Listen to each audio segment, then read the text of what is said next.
जय हिंद दोस्तों, मैं किशन आप सबका स्वागत करता हूं। दोस्तों, एडवांस मीडियम कॉम्बैक्ट एयरक्राफ्ट यानी कि एएमसी को लेकर एक बड़ी अपडेट सामने आ रही है। अब इसके इंजन को डेवलप करने को लेकर भारत ने अब अपने फैसले लेने शुरू कर दिए हैं। और जैसे कि आप सबको मैं बता दूं कि एएमसी एक ट्विन इंजन कॉन्फ़िगरेशन वाला फाइटर जेट होगा, यानी कि इसमें 2 इंजनों का इस्तेमाल किया जाएगा। लेकिन दोस्तों, अब एएमसी इंजन को लेकर एक बड़ा अपडेट सामने आ रहा है। दरअसल भारत ने अब फ्रांस के सैफ्रॉन के साथ बातचीत तेज कर दी है, जिसके तहत एक नया इंजन डेवलप किया जाएगा जो न केवल तेजस मार्क 2 बल्कि एएमसी फाइटर जेट प्रोग्राम को पावर देगा। ऐसे में अब ये जो फ्रांस की कंपनी है सैफ्रॉन, उसने भारत को 2 इंजनों का ऑफर किया है। इससे पहले आपको मैं बता दूं कि अभी तक एएमसी मार्क 1A के लिए जनरल इलेक्ट्रिक का F414 इंजन चुना गया है और इनमें से प्रत्येक इंजन 90 से 98 किलोन्यूटन थ्रस्ट दे सकता है। और शुरुआती एएमसी मार्क 1 में तो GE F414 का इस्तेमाल किया जाएगा, क्योंकि ये भरोसेमंद इंजन बताया जाता है। यहाँ पर दोस्तों, भारत अब विदेशी पार्टनर के साथ भी एएमसी का इंजन डेवलप करना चाहता है, जो कि 110 से 120 किलोन्यूटन थ्रस्ट जनरेट करेगा। एक हाई थ्रस्ट वाला इंजन होगा। यानी कि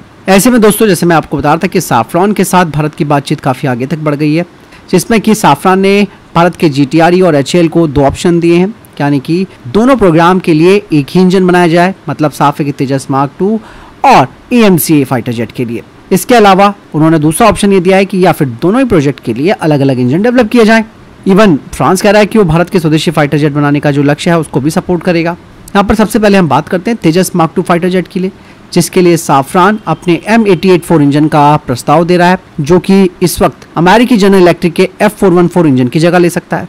और ये इंजन 90 से 105 किलोन्यूटन थ्रस्ट क्लास जनरेट करता है और F414 से बेहतर है।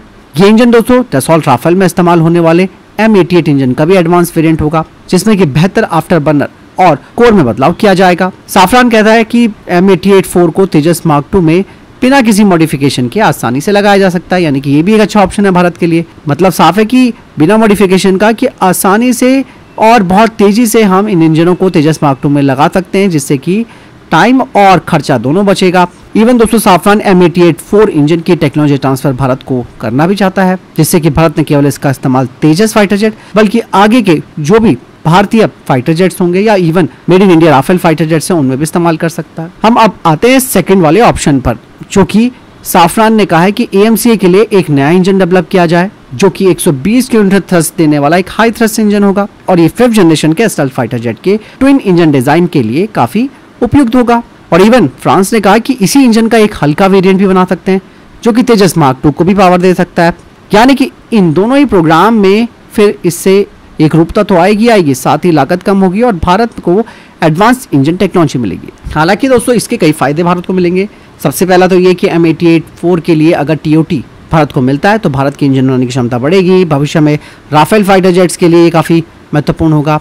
और इवन जो नया 120 किलोमीटर थ्रस्ट क्लास का इंजन एएमसी के लिए बनाया जाएगा, उसके लिए भी भारत के पास अत्याधुनिक टेक्नोलॉजी आ जाएगी। और इसी एएमसी वाले इंजन का एक लाइटर वेरिएंट लागत को और कम करेगा तेजस मार्क 2 के लिए। मतलब साफ है कि दोस्तों, सैफ्रॉन का ये जो ऑफर है वो भारत फ्रांस डिफेंस कोलैबोरेशन को मजबूत कर सकता है, भारत की स्वदेशी रक्षा निर्माण क्षेत्र को बढ़ावा दे सकता है।